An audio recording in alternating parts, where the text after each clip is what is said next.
Numwa nnyo munnabyabufuzi bwayimirira n'agamba Abazungu tetwetaaga ssente zammwe oba temuzituwa mulekeeyo kyokka nga ssente ezo ze zijja ne zikola omusuwa ogulabirira abalwadde ba Mukenenya bw'otandika kugamba Abazungu tebatuwa ssente kuba batuteekako conditions then kitegeeza nti amagezi tulina you lack something upstairs. Ba activists bonna aba women emancipation abaasalawo obutawa babbaabwe ekitiibwa obufumbo bwafu ne bano bampulira omukyala ayogedde badda mu kutyobola babbaabwe babanyoomye tebabawulira mu ggalo gwajja bw'oba oyagala amazzi geetereyo bw'oba oyagala emmere wejjulire gwe tolina ngalo bwe batandika okubuuza ebyo obufumbo bwafu ne nina mukwano gwange ate mukwano gwo Miriam Matembe. Okay.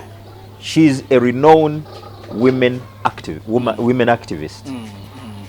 Twali mu kuziika taata wa mukwano gwaffe Deborah Anita Kyomuhendo ewaabwe eyo nali ntudde wano mwami Matembe antudde wano Miria atudde wano batutuuza wamu ene tunyumyawo Mr. Matembe tunyumiza Miria tunyumya naye Miria bwe yali agenda okuvaawo teyamala gasituka yagamba omwami we ti mbadde nsaba ngende mbuuze ku bantu nga tetunnagenda neewuunya nnyo kubanga bwe yali ng'akola activism ng'olaba era agoloza nti omwami we tamuwa kitiibwa olowooza omwami we talina kyamubuuza talina kyamusaba naye nga when it comes to marriage Miriam Matembe is feminine proper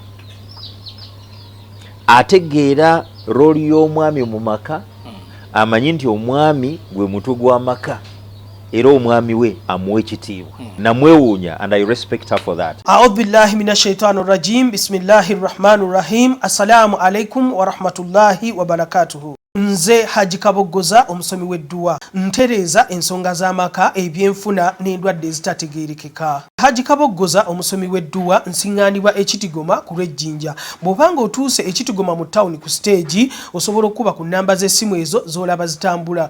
Gwe wenna ali ewala oyinza okuyita ku mukutu gwaffe ogwa WhatsApp ku layini eyo eya MTN obudde bwonna mbeerako. Mukwano gwange yaŋŋamba nti bw'olabanga President Yoweri Kaguta Museveni ng'aggyeeko mask manya nti ensi yonna yandiyambadde mask ne mubuuza nti lwaki era yaŋŋamba nti ye Museveni lwaliggyako mask naye lwagenda ogiggyako ne mugamba lwaki nangamba President Museveni amanyi okufa kyekutegeeza ayagala nnyo obulamu bwe n'okufa kutya era kyobola taking precautions ne bw'aba ayogera n'abantu masiki ebeerako ebakweri era bw'abeera mu bantu abangi tasobola kugamba nti kuba ndi mu bantu bangi ndi president ndi kika masiki nkole ki ngiggyeko ekyo bannayuganda twandibadde ffenna twadoptinga ekyokulabirako kya president ku nsonga z'ebyobulamu with regard to COVID ne Ebola ate kati omulaba nti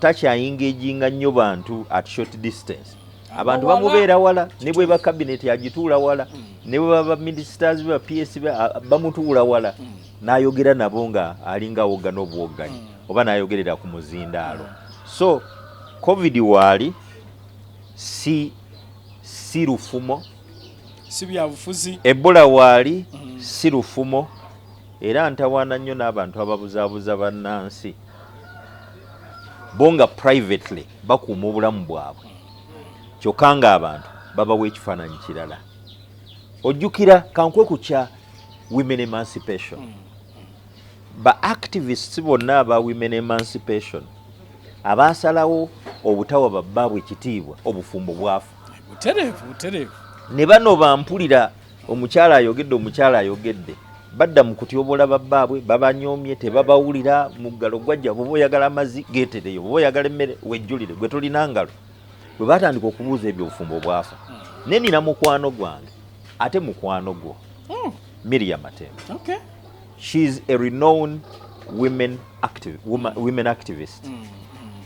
Twali mu kuziika taata wa mukwano gwaffe Deborah Anita Kyomuhendo ewaabwe eyo nali ntudde wano mwami Matembe antudde wano Miria atudde wano batutuuza wamu ene tunyumyawo Mr. Matembe tunyumiza Miria tunyumya naye Miriya bwe yali agenda okuvaawo teyamala gasituka, yagamba omwami we ti mbadde nsaba ngende mbuuze ku bantu nga tetunnagenda. Mchala Miriam Matembe, mukyala Dr. Miriam Matembe yali minister mulamba, minister wa ethics. Neewuunya nnyo kubanga bwe yali ng'akola activism ng'olaba era ng'olowooza nti omwami we tamuwa kitiibwa, olowooza omwami we talina kyamubuuza, talina kyamusaba. Oyinza okulowooza ye musajja ewaka. Naye nga when it comes to marriage, Miriam Matembe is feminine, proper, ategeera rooli y'omwami mu maka, amanyi nti omwami gwe mutwe gw'amaka era omwami we amuwa ekitiibwa. Namwewuunya and I respect her for that. Kakati bw'abanga Miriam Matembe women activist asobola okuwa omwami we ekitiibwa, ate gwe omukyala ali eyo mpale gomesi enywera luwuzi oyinza otya okugamba nti omwami wo toomuwa ekitiibwa? So n'olwekyo kiba kyaki. Ate era nga ngenda mu maaso ku nsonga z'ebyobulamu, sirimu akyaliwo mungi. Nabadde ndaba statistics nga yeeyongedde ddala mu bitundu bya Masaka region ne Western ne North, actually eggulu n'eno ne Busoga. Ndoza abantu twandibadde responsible enough. Abantu baffe abalwadde obulwadde bwa mukenenya bayita mu buzibu bungi, tewali akyagala. Era nze numwa nnyo munnabyabufuzi bw'ayimirira n'agamba Abazungu tetwetaaga ssente zammwe oba temuzituwa mulekeeyo, kyokka nga ssente ezo ze zijja ne zikola omusuwa ogulabirira abalwadde ba mukenenya, ate bo bannabyabufuzi ne bazibba n'abantu baabwe. Ze zijja mu malwaliro okulaba nti omuntu wa bulijjo afuna obujjanjabi, bo bagenda bweru, bagenda Amerika, bagenda Germany, bagenda Bufalansa, bagenda Bungereza, South Africa, India, name it.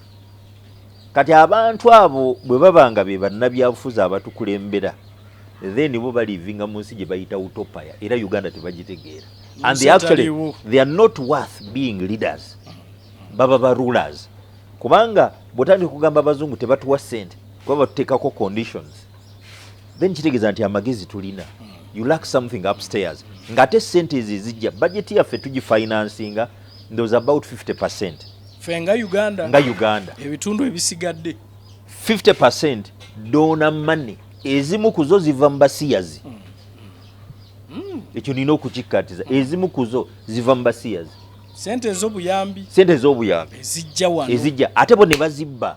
Okumanya bali actually obamba yiteki bagezi Basiru mugamba temwagala bisiyaga, sente z'abasiyazi muzifuna, ate wano ne mubavumirira, ate bwe bazireeta ate ne muzibba. Ekyebuuzibwa baba bamanyi nti z'abasiyazi bakimanyi 100% bakimanyi nti ziva mu bisiyaga, teziva mu zivaawa ne zitonya, ziva mu ggulu. Katonda akyatonyesa maanu tiyo njikuwadde.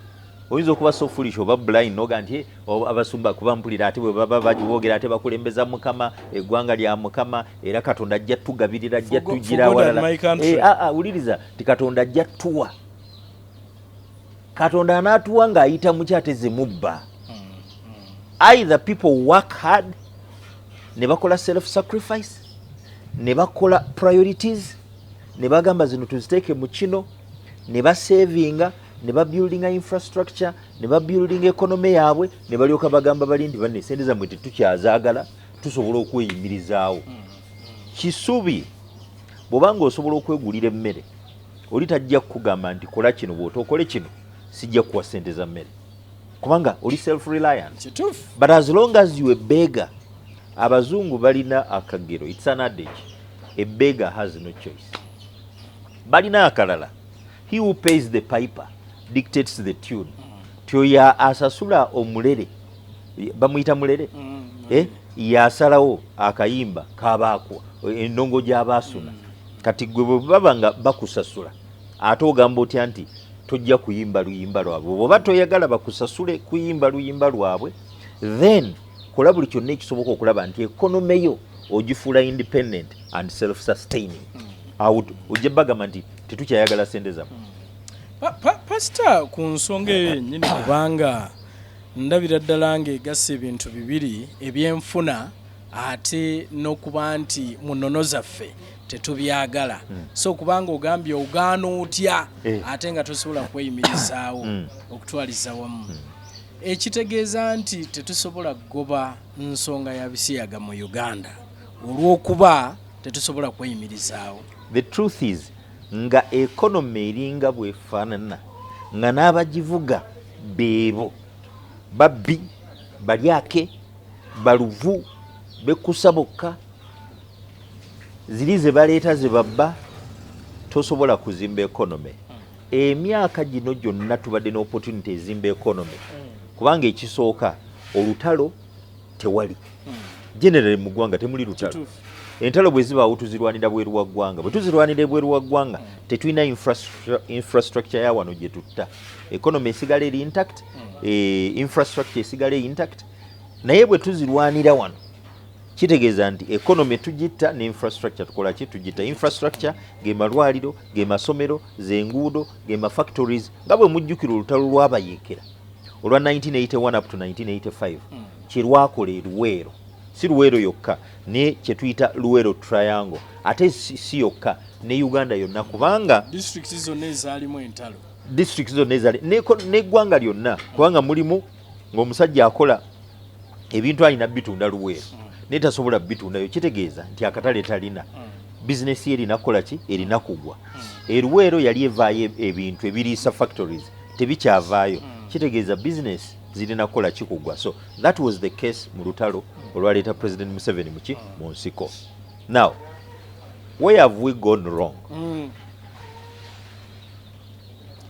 Mu 50s 40s 50s bajjajjaffe beetamwa Abazungu n'abayindi abagwira nga babeetamirwa ki? Bagenda okulaba nga bamaamidde buli kimu. Ogende Soroti, ogende Kotido, ogende Moroto, ogende Kabale, ogenda Toro, Forti, ebifo ebimu ng'olowooza nti bagwira be baliyo be bannannyini. Ne wano Kampala abayindi be baasulanga mu zikalina. Abayindi be baalinanga amabusinesses, amafactory gaabwe n'Abazungu. Bannansi baalinga bapakasi. Ate nga boy kamata leta piripiri na maji be bayindi bwe batyo bakolanga ki kulagira bulagizi. Boy haya boy leta piripiri na maji nabo babijjukira babimanyi. Bajjajjaffe ne beetamwa.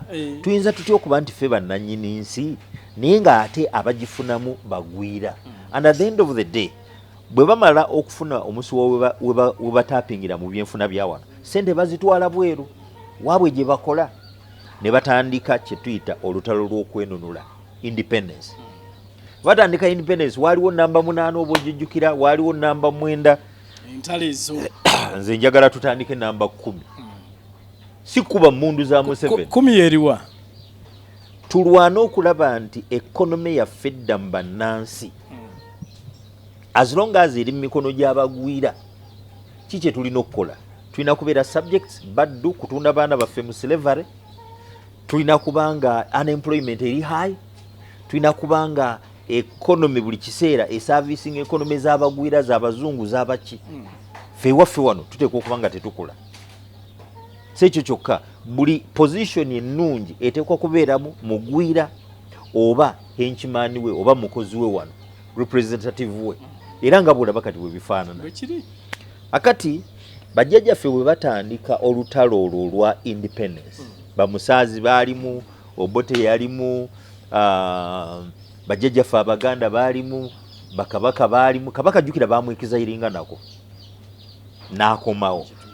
Bakabalega baalulimu mu kusooka be baasooka n'eri Kabalega n'abeerekeza ne Muhanga nga nabo bakooya Abazungu.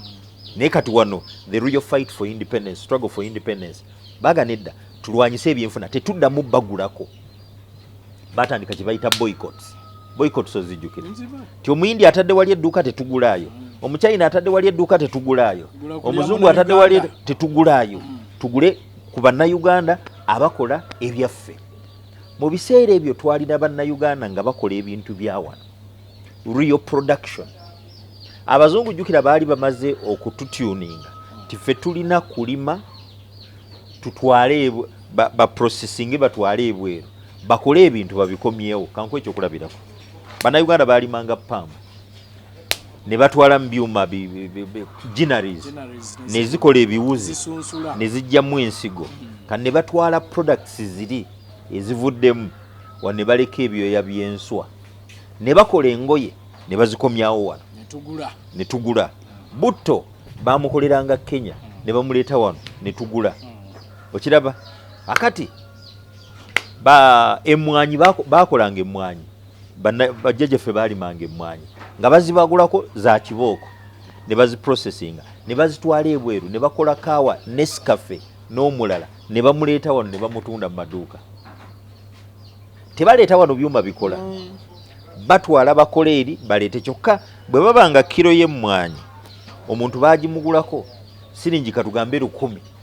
Nescafe bwe bamuleeta kiro gundi grams 10 eza Nescafe bazimuguza 15,000.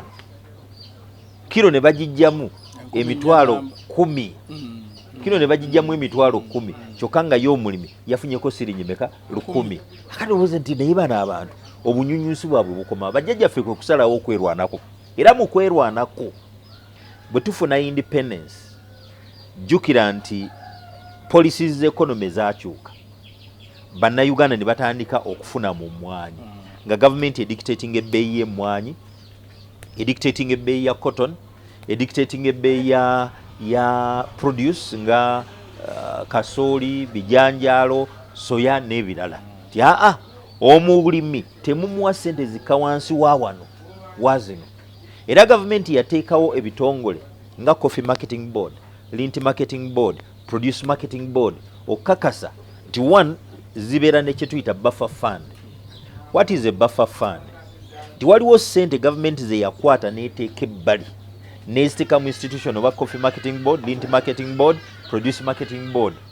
Endala ne baziteeka mu cooperatives kuba cooperatives zaaliwo. Kati ne bagamba nti omulimi ne bwe kiba nti ebbeeyi eriwa baproducinze bingi mu bye baguleeko minimum price yeeno. Kasooli tajja kugula siringi zikka wansi wa 10, siringi 10. Ekisooka gavumenti yatunulanga n'ebala nti ku siringi 10 omulimi aba amaze okukavaringa costs ze ng'afunye n'amagoba agasobola omuyimirizaawo n'omuinspiringa okubeera nti ayongera okulima. So ne tutambulira awo. Biwankoko byaliwo ku balunzi b'enkoko, Wambizi cooperative ku balunzi b'embizi, Wante, Banyankole kweterana, Bugisu, East Mengo, West Mengo, Masaka cooperative yo n'ebirala bingi nnyo. So we moved nga tulina cooperatives, tulina buffer funds, tulina institutions ezilinkinga with these groups. Okutwaliza wamu nti system yali organized. Very organized nga government efaayo nnyo okulaba nti producer tabbibwa, producer tafiirwa. Bw'abaawo ng'ekintu bakirimye embungi gavumenti ekigula n'ekiwithholdinga. Bwe kiba nti season mbi producers entono nga gavumenti eddira ebintu ebyo n'ebiteeka katale. So where did we go wrong? Here we are. Mu 72 yalangirira economic war. Obote yali asoso gitandika nti twejjeeko tutya abagwira bano. Natandika policy eya nationalization. Naye baamuggyako nga tannagiteeka mu nkola nga ayagala amakampuni gano gonna ag'abagwira gavumenti egezze kubanga gavumenti yesinga okulumirwa abantu. Naye bwe tubeera ne gavumenti eterumirwa abantu eyo teba gavumenti. Nze nkugamba nze ndi mulunzi ate nnima nze nga Moses Solomon Male ne bannange bangi batugamba nti ministry tutwala ye ya agriculture naye nze sigimanyi sigitegeera. Era nze ngamba omulimi n'omulunzi ba orphans mu gavumenti yaffe ekulemberwa Yoweri Kaguta Museveni bamulekwa. Abalimi n'abalunzi bamulekwa mu gavumenti yaffe ekulemberwa Yoweri Kaguta Museveni. Ate nga abasinga omuwa obululu balimi n'abalunzi kyokka bamulekwa abaasiriwazibwa ne bagetebwa ne balimbibwa ne batuuka okuba nti tebakyalaba na kintu kirala kyonna okujjako ga pozi kikidde owaye tumuwa akalulu ate owange ensi bweneetabanguka tumuwa akalulu owange twagala okwebaka otulo. So ne baba nti that's the very reason why they give him the vote, not because balina ekirala ennyo kyebakola kibalaba. Now Amini agoba abagwira abagambwe bwe muba mwagala mufuuke bannayuganda. Bw'oba munnayuganda bwe muba mwagala bwe mufuuka bannayuganda musigale. N'ekitegeeza nti munnayuganda tasobola kukola magoba n'agatwala Buyindi, tasobola kukola magoba n'agatwala Canada oba Bungereza. Munnayuganda bw'akola amagoba aga reinvestinga wano naye mwe muzitwala bweru. Ate n'ekirala mujja bintu bweru ne muleeta wano eringa sales gundi zammwe eri gye mukola ebintu wano ne mutundirawo.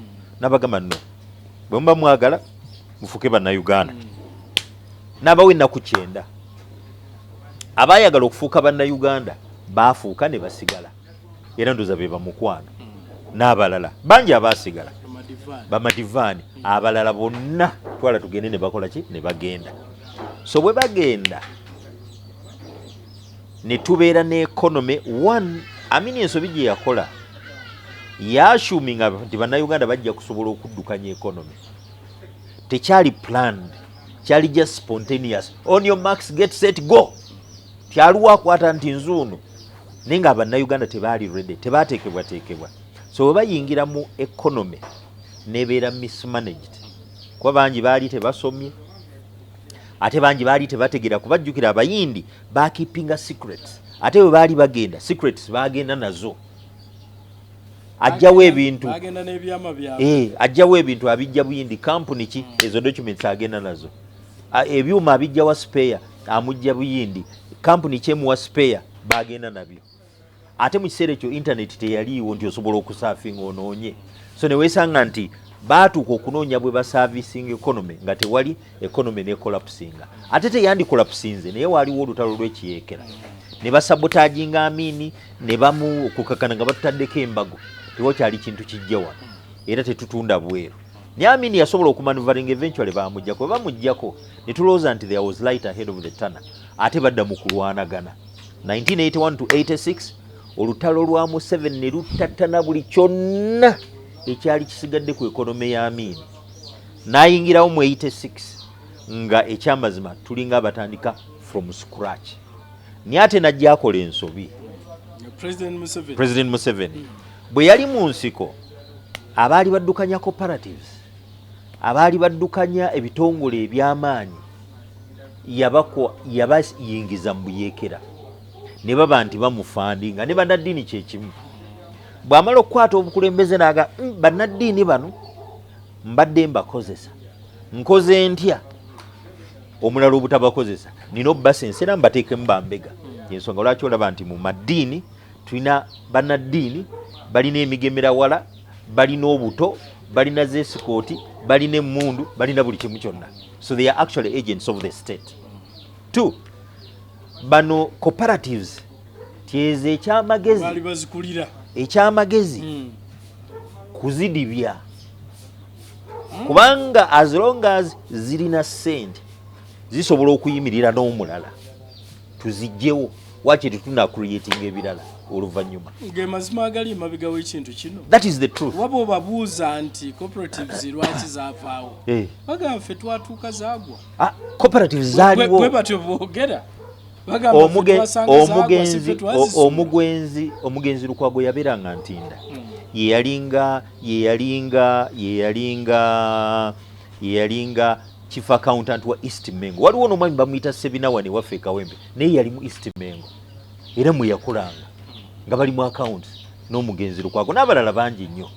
Coffee Marketing Board yaliwo ne ku mulembe gwa Museveni nga gwakatandika. Coffee Marketing Board yaliwo era nga yetunda emmwanyi za Uganda ebweru. Coffee Marketing Board ku Obote yali ekulirwa Obote 2 Chief David Oyito Joko. Sente bwe batundanga emmwanyi nga zigenda ku akaunti y'Oyito Joko. Oyito Joko nga yagabirako Uganda era kyaleeta obutakkanya wakati w'Obote n'Oyito Joko. Oyito Joko na Obote yasamoninga Oyito Joko eggulu. Ndoze yali ggulu mu State Lodge. n'amugamba nti owange baŋŋambye babadde baagala otuwa ssente naye ate ssente z'olina bagamba singa ozikwata n'ozizza wano nga batuwa ssente abagabi b'obuyambi kuba yali akoze recovery budget. Oyito Gyoko n'amubuuza nti ombuuza ngaani sinze nkutadde mu ntebe sisobola kujjako bwe nkujjako ogaana toddangamu okummanyira n'awookingawe. Bali mu parliament Sebugwawo yali akiikirira bitundu biba by'emubende eyo oba mityana eyo yali MP n'ayimirira ku fulo ya parliament nga boolaba bano bayimirira. Honorable Speaker, mbadde njagala okumanya Chief of Staff ayisa atya olugaayu mu president ng'amuyise. Oyito Gyoko yabiwulira baagala Oyito Gyoko ayitibwa Nnyonnyole ne gundi annyonnyole. Sebugwawo bwe yava mu parliament teyatuuka waabwe gye yali akiikirira n'okutuusa kati tebamanyi na mulambo gwe gye gwalaga. That was the Obote era. So akati Museveni bw'awamba nala Coffee Marketing Board yali eyimirizaawo gavumenti y'Obote. Coffee Marketing Board ng'eyimiriza nabo baagijjangamu olutalo lw'ekiyeekera kati bagijjeewo batya. Kyovola abaaleeta ate abazungu no be babireeta ne baleeta kye bayita gundi retrenchment. Ne baleeta okufacing out cooperatives state gundi zonna zonna okkakkana baasi eyali ya gavumenti egenze train byuma bye mulabako ne bagenda ku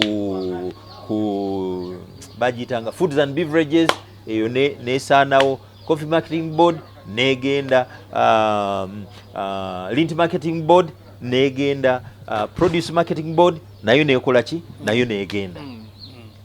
But it was deliberate kubanga mu lutalo lw'ekiyeekera abantu abaali bakolamu bajjangamu omudiri gwa ssente ne bafandinga Yoweri Kaguta Museveni n'olutalo lwo. Then kati lwaki ate babijjawo kubanga byabayamba nga batya nti abalala andi kati gwe singa osituka n'ogamba oyeekera n'ojja n'osanga male chief accountant akolera ddiiru n'akola payment ssente n'ozifuna nga ate zivudde mu gavumenti kwa ssente zisinga zaavanga muki mu gavumenti. That's why kankubulire olutalo lw'ekiyeekera lwali terusobola kubeerawo nga cooperatives teziriiwo bazijjamu ssente mpitirivu nnyo nnyo nnyo. Now kati bwe bamala okufacing out those entities ne kiba nti tewali afeedinga mulimi tewali asupportinga mulunzi. Economy kye tuyita forward and backward linkages zaali zitandise okutuka. Twali tukola engatto wano Batanga ekolera wano ya relocatinga to Kenya. Naitil simanyi oba ekyakola. Ugil mwami Kyeswango owoomye kivudde ku saati Ugil kuba sintungirire eyo simanyi yalaga. Bakayondo Shoe Company bonna abaali batutunuse they phased out.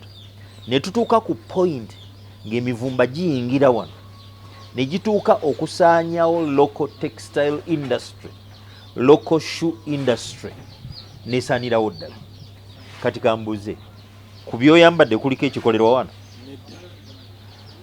nedda oba olina amagezi agabikola oba olina amagezi nga gwe mukulembeze gwe minister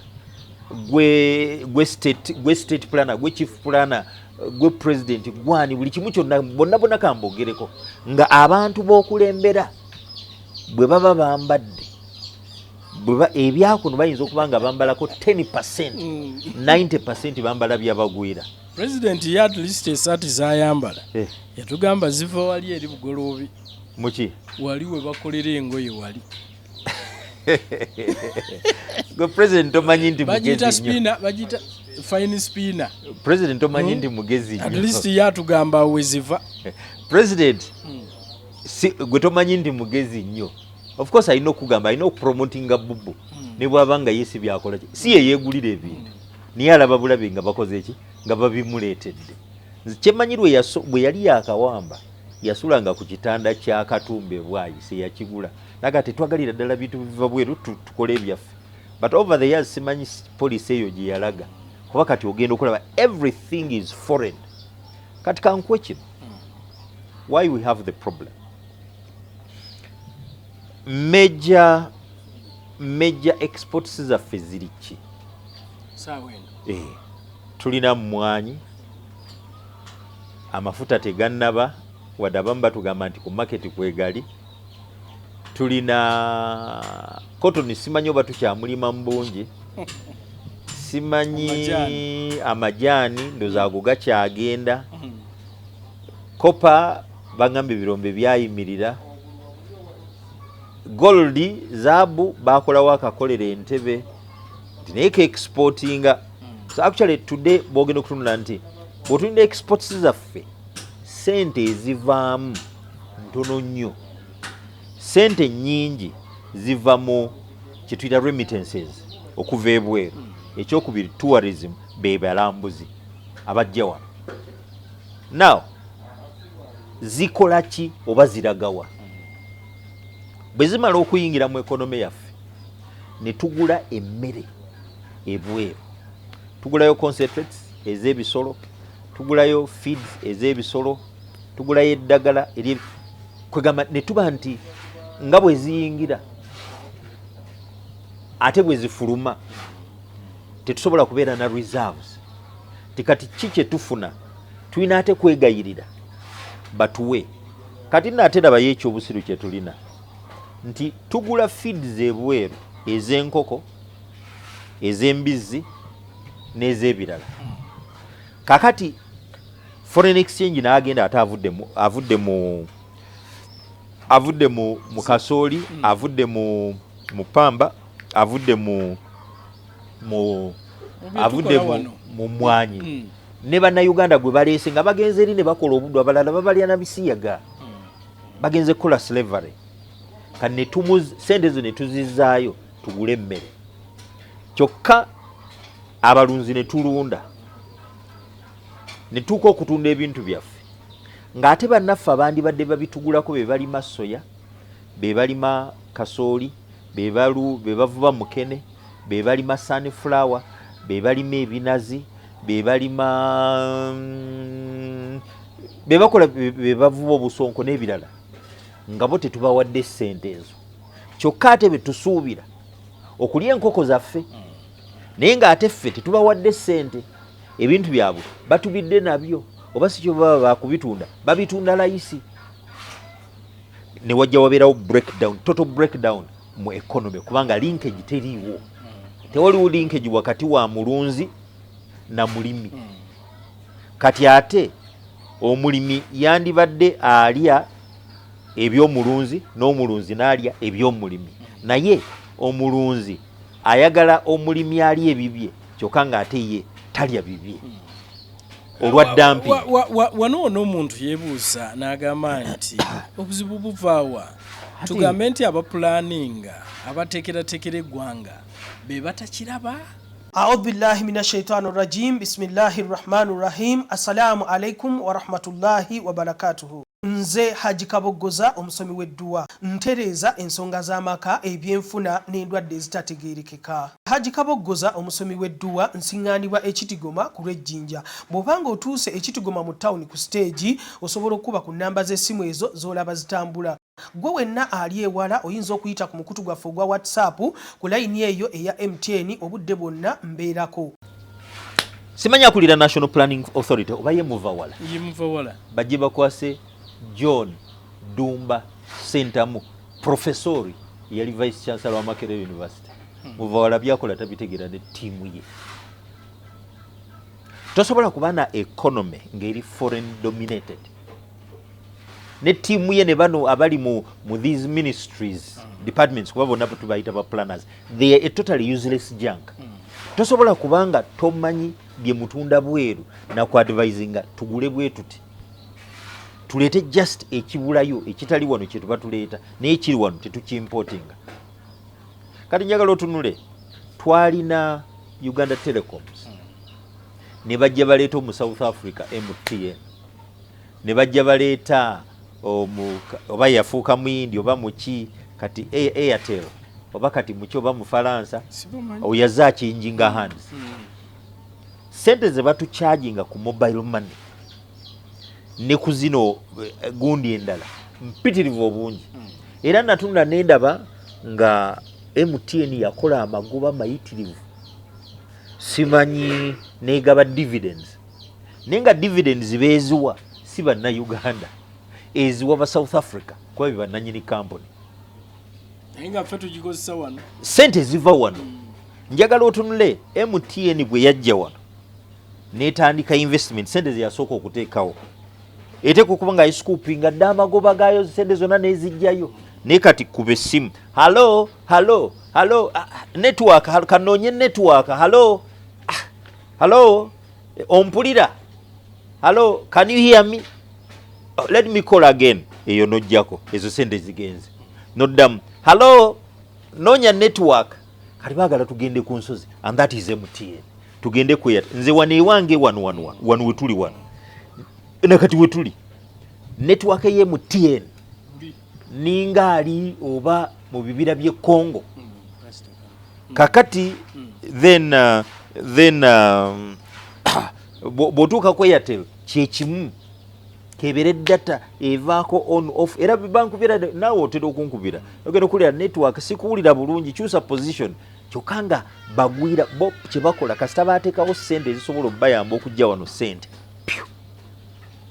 tugende ku masannyalaze tugende ku masannyalaze soko lindeko umeme nga naamini ataasoma akyafuga amasannyalaze gaali so cheap ng'abantu bafumba kuzikuuka fridge zirwaninga ne kati njagala ogende mu maka g'abantu obala abalina fridge nga zikola ne kuuka nga zikola nakulira ewaka nga kuuka ekola fridge ebeerako byonna nga kwebiri kati ewuwo saawa eno sisobola bikuteerako kakati tuli kuyaka tuzze mabega tugenda mu maaso tuzze mabega bwe kibanga bakadde baali basobola okwaffordinga amasannyalaze gwe baazaala ne basomesa n'obasinga ne prominence tosobola kwaffordinga amasannyalaze emitwe gyaffe generation eno giba gikola omusajja ataasoma ya makinga electricity affordable bano bakoze amasannyalaze bagamba buli wamu weegali nze ndi kibamba ekyamazima kiri nti amasannyalaze bangi gabayitako buyisi tebasobola kugaffordinga nze wange tegatuukanga wano wegalina abalala bagalina naye they operate minimumly kati bwogenda ku factories abalina bye bakola gavumenti eyagala nnyo abantu okupromotinga emirimu awaka naye amasannyalaze nga unity ogenda gisasula 1,000 kati olowooze nti omuntu anaakola abreaking even kyokka nga omugwira azze wano bamuwa ettaka lya bwereere ne bamuwa investment license ne bamuwa tax holiday ne bamugamba kikyoyagala ne bwoba oyagalagala nti mu banka tujja gikuwa ofune loan actually bajja wano ndoza with mitwe sente bazijja wano ate gavumenti yezibateeramu kyokka nga munnayuganda gavumenti esobola muteerawo kabega wano olaba mu covid simanyi bagamba nga mmere makampuni agafunye obuzibu gagende mu Uganda Development Bank genda mu Uganda Development Bank ojeyo sente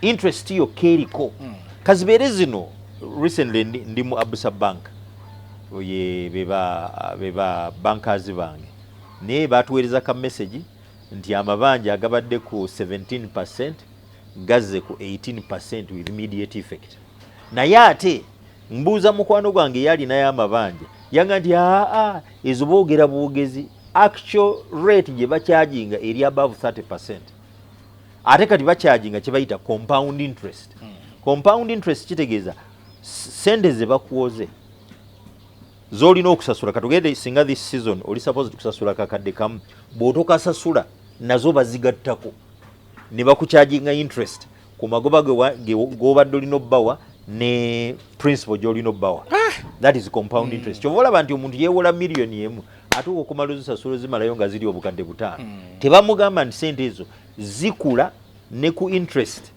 tuteekako ne ku default tuteekako interest yalowooza ti it's a flat rate now kati olaba economy bwetyo bwekoze eki bweziŋŋamye so kyenjagadde okubuuza nti twetaaga kudda ku system nga bwe yali edda baagera bajjajjaffe nti amazzi gakulukutira gye gaali gakulukutidde amazzi gye gaakulukutiranga ku mulembe gwa Obote 1 n'Amiini waali walungi nnyo gavumenti ng'emanyi abantu gavumenti ng'efaayo ku bantu cooperatives nga weeziri bafa funds nga weeziri nga ne bafa stock bagigula ne bagitereka time ngeno kasoli waberedde ku 2022 government yandibadde yajjayo ddowaayo nemuteeka ku market ku siringi 1200 okustabilizinga kye tuyita market. Actually bagitanga stabilizing fund. Nti tebaagala kati kankubulire okumanya tulina abatategeera economics. Gena mu Bank of Uganda. The only stabilizing fund eriwo today eri ku foreign exchange. Okay. Nchikudiremu. President Yoweri Kaguta Museveni nchikudiremu. The only stabilizing fund eriwo today eri ku foreign exchange. What is foreign exchange? The sente n'envungisa zaazo y'envungisa ya sente. Tulina dollars, tulina Deutschmarks, tulina yen, tulina pound, tulina n'ebirala. Nindoza wane waffe tusinga Bank of Uganda esinga ku exchange nga nnyo dollar, pound, euro, yen n'endala.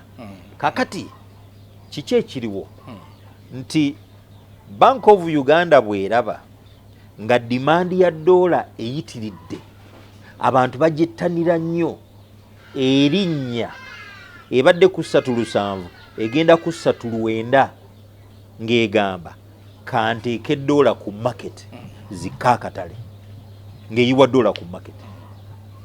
Bweraba nga dola esse nnyo eri mu 3.7 ebintu byaffe bifuuse more expensive okubitwala ebweru ng'egamba nedda kankole bwenti kangule dola kanziguleyo ku market zeeyongera okukola ki okulinnya. Kati nga Bank of Uganda ng'egula dola ku market eyo stabilizing fund eriwo yokka. Ne ku kasooli tekuli, ku mukene tekuli, ku mwanyi tekuli, tugambe nti ku bintu ebirala tekuli okujjako ku sente ate nga sente z'Abazungu. Kati tuli basiru, so tuddeyo tuli basiru tugula concentrates, tugula ebintu okuva e Belgium, tugula okuva e Netherlands, ne tukiza program nti omulimi asinga naye nga munnayuganda bamutwala e Netherlands kumu brainwashing. Kati ne China nayo yatandise okutwala eyita mu lulimi nti babatwale. Baba batuuse eri nga ba brainwashing nga babagamba nti ebyaffe bye bisinga nga bakomawo wano nga bafuuka ba agent nga batandika kusomba dola, yen, euro kuzitwala gula bintu bweru mufo ky'okuproducingira wano.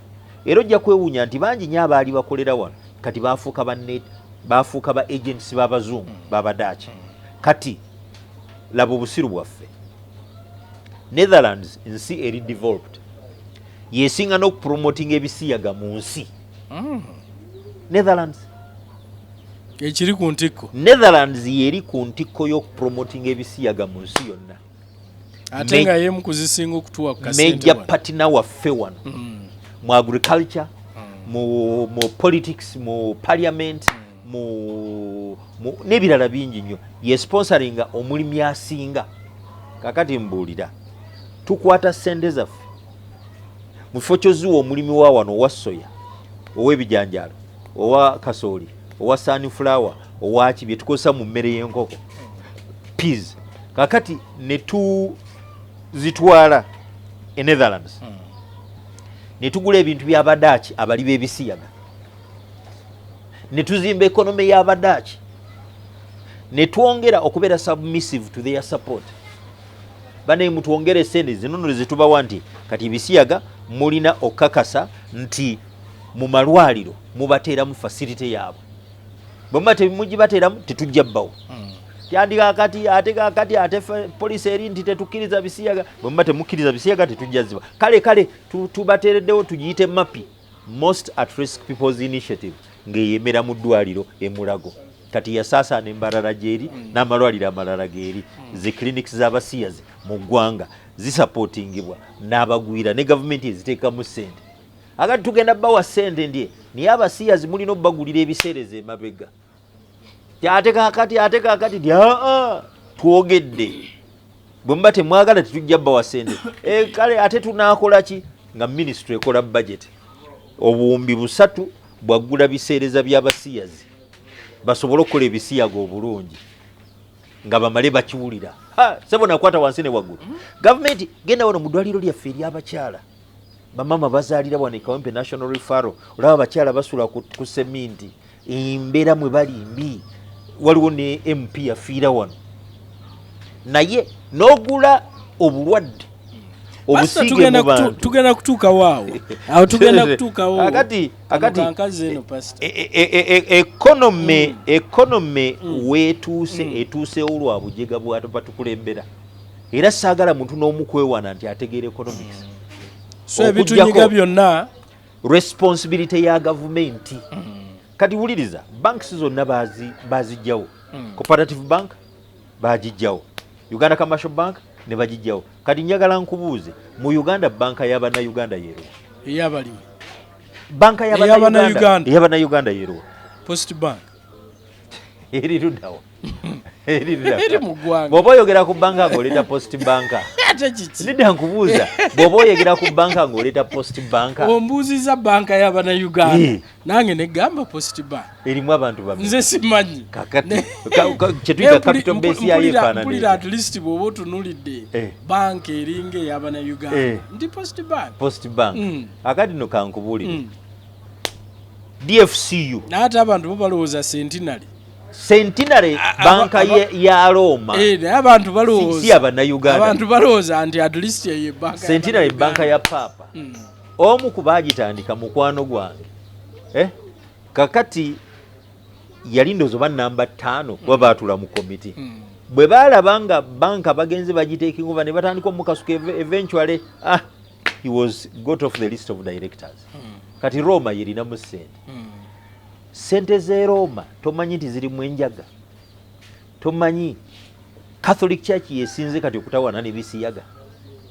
sibimanyi byonna byoyogera pastor bwino waali yesingamu enjaga kati kankulire twalina omugenzi Lukwago yalamaganga e Roma naye ng'agenda n'enjaga lumu baamukwata kubanga yali chief accountant wa East Mengo akati bamugira ebintu bingi nnyo sente za East Mengo biki naye ng'ewaabwe Rakai ng'abawa amagaali abawa ebintu nga major employer naye nga mukwano gwa kadino akati eventually bamugamba tukutte ne bamugulako emisono ne bamugamba bw'oba oyagala ebyo byonna tubite yingira movement musajja n'ayingira movement ne bamusimbawo kubwa yali babayitanga batya okurepresentinga NRC neesimbawo ewaabwe n'ayitamu n'awangula n'abeera mu NRC so embeera bwetyo bwekola ki bwefaanana so sente ze tulina wano kati KCB ekola etya wano amagoba Equator Bank yabaki KCB Equator Bank leeta endala Baroda Abusa kyendala Standard Chartered then leeta endala zona kuliko ez'abannayuganda ez'abannayuganda zaalagawa Greenland Bank baagiteekamu ne bagitugumbula kakkana ngeyo bagisse Tefe Trust Bank waliwo eyali ya musajja waffe Kato yali Thomas Kato yani Kato Bank of oba yali Bank of Commerce eyo baagitugumbula banka za wano zonna Tefe Sembule ne kampuni zaayo zonna Nile Bank kwegamba nayogera ki ndeke ki I think government erina kyetokoze so kiwumbewumbe ku economy teyambye bannansi ku owninga economy teyambye bannansi ku swimming through the high tides teyambye bannansi kuba nti basobola okwerwaningira ebyabwe kyekoze kwe kutitibya abagwira kati wetwogerera who controls the economy ogenda kungamba bannayuganda era bwe naligambye economy we are consumers major producers are foreigners major players are foreigners kati bwogenda mu Bulunzi ba foreigners be ba major players commercial poultry farming bwogenda mpozi mundi ne bwogenda commercial poultry farming bwogenda mu majani bwogenda mu bino ulira sukali manyi ba yuga chiki bana Uganda yuga chiki bagwa betulira yuga chiki bagwa tebakyali bali katuna abasajja abayindi bali eyo balina enkoko simanyi bukadde 4.5 ba tagiti yabwe ya bukadde 12 quantum foods nabo bazze baleese ebintu bingi akati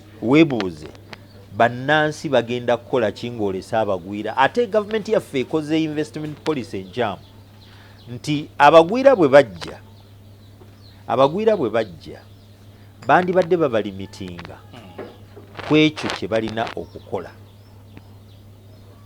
nabagamba nti bw'oba ozze fine naye eno no-go area for you tojja kulunda nkoko bannansi bazisobola gwe genda otukolera amasannyalaze ogatunda erayisi gweosobola kukola ki minerals okegenda mu birombe kuba investment nene ate era yandibadde protecting abannansi.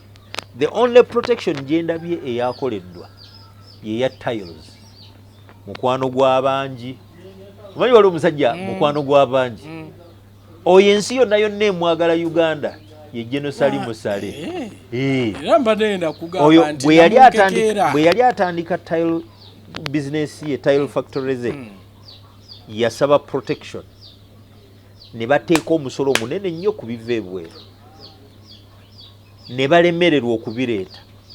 Goodwill tezaali tile nnungi mu kusooka nga bagamba abantu tebazaagala kuba simanyi zoonooneka naye protection gye baamuwa yamuyamba okulongoosa omutindo today major player buli woogenda goodwill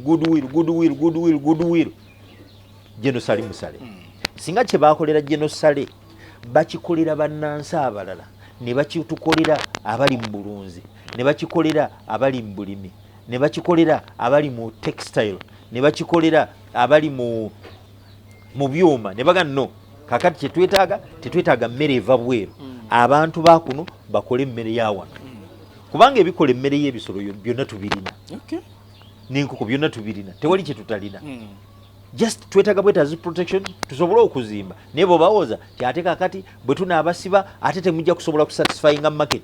Hey, who told you? Genosale bwe baasiba baalumwamu katono nnyo okukakana kati baatereera.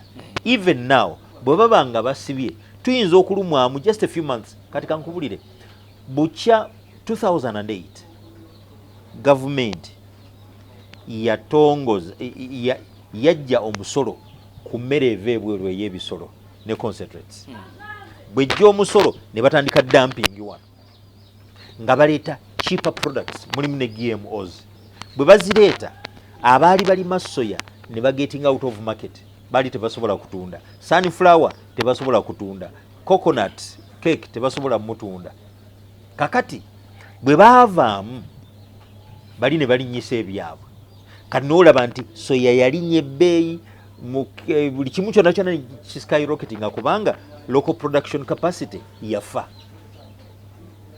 Kaakati we twogerera ebintu biri waggulu ne kasooli abantu baagana okuddamu okulima kasooli abaali balima kubanga bwe baateekako bwe baggyawo omusolo ne batandika okuleeta emmere y'ebisolo kasooli yakka n'atuuka ku siringi 10 mwaga ojjukira president n'aga nti kaakati kasooli ono ateekwa kugula 5 tubawe sente ezo sente babbanzibe okumanya tulina ababbi mu ggwanga. Now after that kati abaali balima kasooli ku large scale baakendeeza lwakubanga gavumenti yabawa protection. Kati kye twetaaga protection. Gavumenti etugirewo emisolo eminene ku byaffe wano eteeke emisolo emikakali ku biva ebweru emivumbe egiteekeko emisolo oba egiwere. Lwaki tulima cotton ne bamutwala ebweru bali ne bambala engoye empya bwe bamala ozambalamu ne bazireeta wano ffe ne twambala ebikadde. Zinakula nyambala bipya mama yantwala nga nengula engatto mpya nangulira engatto mpya mu bata nyambadde engatto ya bata yugiru saati ya mato mpya byetwayambalanga kati mbulira abambala ebipya. A'udhu billahi minash shaitani rajim. Bismillahir rahmanir rahim. Assalamu alaikum wa rahmatullahi wa barakatuhu. Nze Haji Kaboggoza omusomi w'edduwa ntereeza ensonga z'amaka ebyenfuna n'endwadde ezitategeerekeka. Haji Kaboggoza omusomi w'edduwa nsiŋŋaanibwa Ekitigoma ku Lwejjinja. Bw'obanga otuuse Ekitigoma mu ttawuni ku stage osobola okuba ku nnamba z'essimu ezo z'olaba zitambula. Gwe wenna ali ewala oyinza okuyita ku mukutu gwaffe ogwa WhatsApp ku layini eyo eya MTN obudde bwonna mbeerako. economy ndwadde government yetaaga intervening interest rates zikke etekewo banka y'abalimi n'abalunzi insurance egende ku large scale wonna ekavaringe buli kimu kyonna ffe mu mulimu gwaffe guno ogw'okulunda tetulina insurance sirina we nyinza kuddukira kumpola so nga ate nange neetaaga ki sente kituufu era njagala okukubira bannayuganda omulanga kati nowuliriza president yayaniriza abayindi omanyi bajaganya bakuza emyaka 5 bukyabagobwako yabaaniriza ne Canada n'abalabye bali mu bikungu nawe yonna bagamba wano weewaabwe bwaba weewaabwe tetuganyi naye ate abachina nabo weewaabwe kwakati abachina bamaamidde baba ttaka lya bwereere baba buli kimu kya bwereere bagenze buli kimu nolaba omuchina nadda ku kaunta n'atunda n'akola sales ddala tuba tutegeera abaana baffe basomera ki n'obanga gwe kyolina okukola kwe kuteekawo kampuni ezitwala abaana ebweru ne bagenda nga bayimba Katonda yabadde mwene ensonga wayita emyezi egi Katonda tabeerangako mu nsonga enu banange munyambe kyokka liye yali mu nsonga babatunze recently nali ntungamo manyiyo nagenda entungamo mutabani waffe yawasaayo nagenda ntungamo Ransha Meire yetwajja omukyala neewuunya how organized those places are kankuwe kino ku busozi kuliko amalundiro ku slopes eno nga ziggwerera kuliko ensuku mu bikko nsuku mulimu ne settlements wano ewaffe poliisi eri nti mu ntobazi tokolamu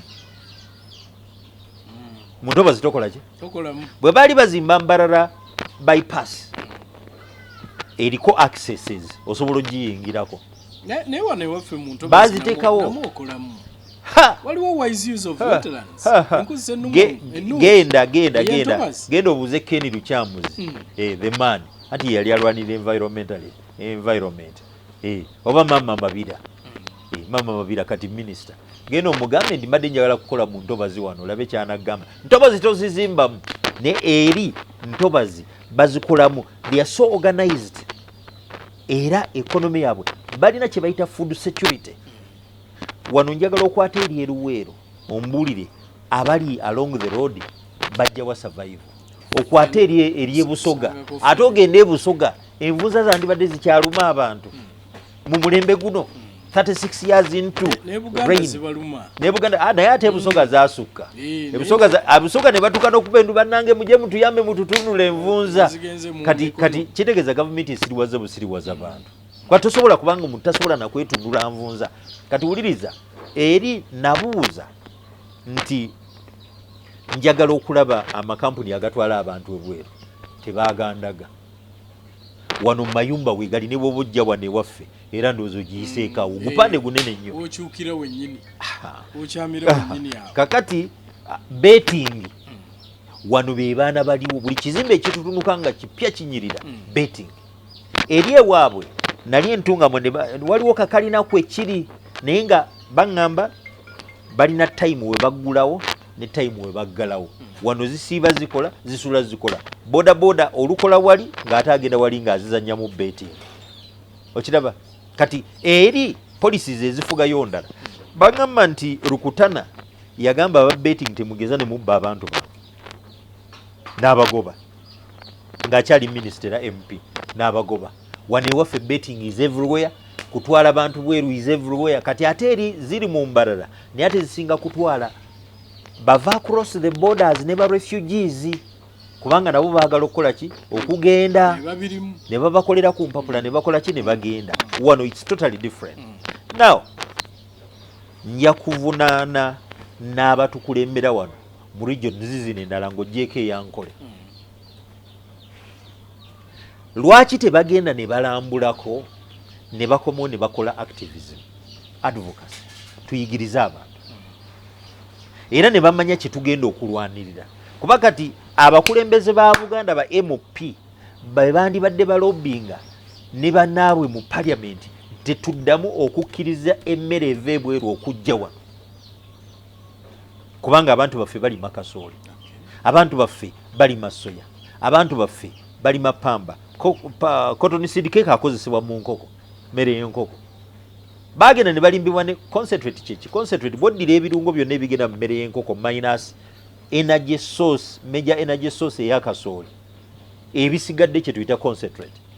Nsobola okuba cotton, nsobola okuba sunflower, nsobola okuba soya, oba nsobola okuba mukene, oba ogatta byonna n'ebirala. Buli ingredient yo neeteeka gendamu, ne premixes, ne vitamins byonna ne mbiteekamu, ne amino acids kasita mbiteekamu, concentrate mbangi koze. Ne kati abantu baalimbibwa ndi concentrate. It's something ekiri awo ekiri unique. Ate nga abazungu abo bowulira abo be baasa okutwala bannayuganda ne babayigiriza nti enkoko bwe zirya ku musenyu zikula bulungi. Ne bayigiriza abasawo baffe. Abasawo ne bajja ne batandika okukiyigiza. Abantu ne bakikwata ne batandika oguwa enkoko ne zitabuka. Bo ekyali kigendererwa basobole okuleeta ebyabwe bibakola. And they succeeded. Katwagala nnyo okuddamu okusensitizing abantu quality matters. Buy Uganda, build Uganda. Awe tunaagenda mu policy eyo. Buy Uganda, build Uganda. Tujja kuba tumaze. Era kyobolaba. Nina gwe misinga. Ye mukyala Amelia Kyambadde. Ye yali mu ministry nga bubu etandika. Minister wa trade. Ojomu hostingeko. Annyonnyole bubu kyeki. Kubanga ye brain child ye ne banne. Agitegeera naffe abamu tugitegeera. Neba bannaffe abali mu buyinza balemeddwa okugitegeera. Bo buli kiseera balowooza kujja bweru, kujja bweru. Okujja ebweru ne badampinga wano kyekisse ekonome yaffe.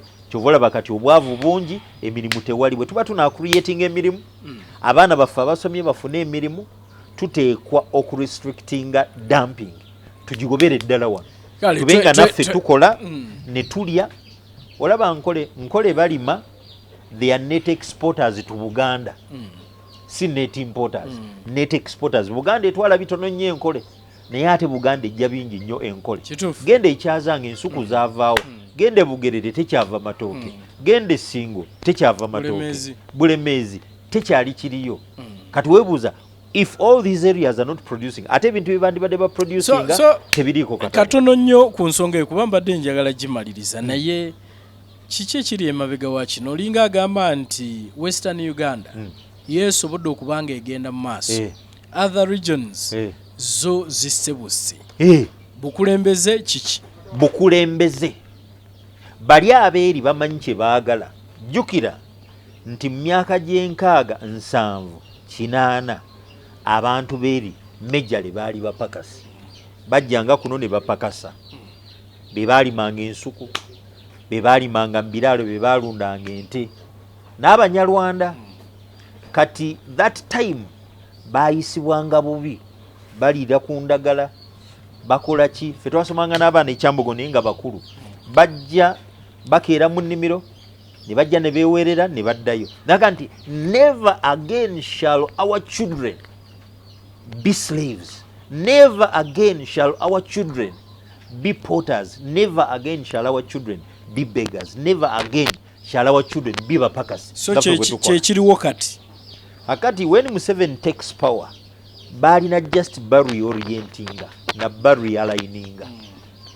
Abamu ne bafuna emirimu ne baga kati lwoya lwa munyindo olwejja lwokka bwe bwavu kyetulina okukola kati kwe kwerwanako. Amagezi ge twayiga e Buganda tugateeke waffe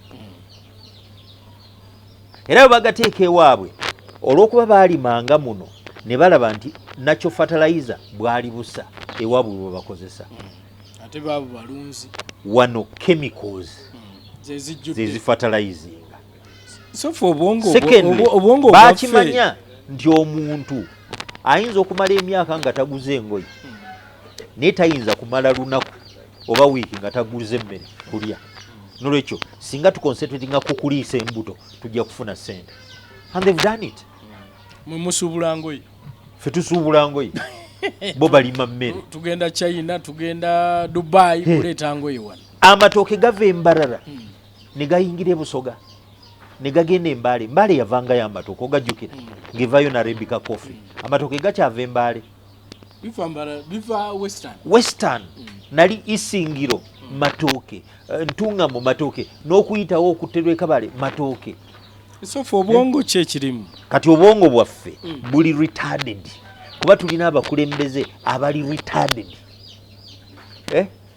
ate bo bali so greedy bo kye balowoozaako kulya bonna regions Buganda Busoga wawa ezo regions tezirina bakulembeze ate obukulembeze bwaffe obw'okuntikko ye government abo ba rulers bafuzi si bakulembeze kubanga omukulembeze aba alina kyalengera n'abagamba singa tukwate ekkubo lino ne tutuuka wali buli omu ajja kweyagala so babakulembera President Museveni bwe yagenda alina faamu gye yaggulawo n'ayigiriza abantu bafukirize obucupa ekawumu akati nkwata akacupa akateeke ku kitooke kafukirire